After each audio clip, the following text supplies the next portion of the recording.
পিরোজপুরের মঠবাড়িয়া উপজেলার ২ নম্বর ধানিসাফা ইউনিয়নের বুড়িরচর এলাকায় কমিউনিটি ক্লিনিকের সামনে প্রায় ৪০০ ফুট হেরিন বন রাস্তার ইট তুলে ফেলা হয়েছে।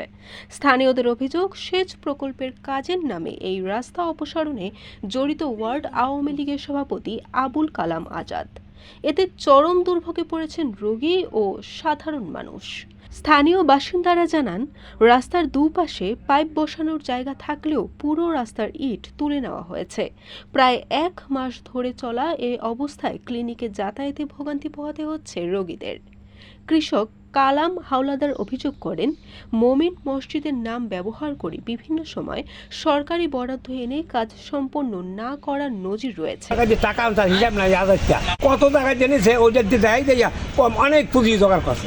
শেষ প্রকল্পটা যে পানি লাইন আছে, ও পানি কোনো কৃষকে খাইতে পারে না, এত আর ব্যবহারের জন্য আনছে, আর নিজেদের স্বার্থের জন্য আনছে। তার জন্য রাস্তার ইট ফেলানোর কারণে আসা যাওয়ার জন্য অনেক অসুবিধা হচ্ছে আমাদের।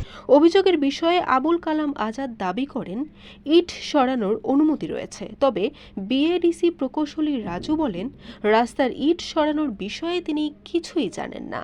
ইউনিয়ন প্রশাসক ও উপজেলা কৃষি কর্মকর্তা জানিয়েছেন, এটি জনস্বার্থে নির্মিত রাস্তা, ক্ষতির দায় সংশ্লিষ্টদেরই নিতে হবে। পূর্বে আমার রাস্তা নষ্ট করার জন্য আমার কাছে তারা কোনো ধরনের অনুমতি বা আমাকে কোনো অবগত বা অবহিতকরণ করেনি বা আমার ইউনিয়ন পরিষদকে জানায়নি। তারা সেই রাস্তাটা সংশোধন করে দিবে এবং রাস্তাটা পুনরায় নির্মাণ করে দিবে। Barishal dot news.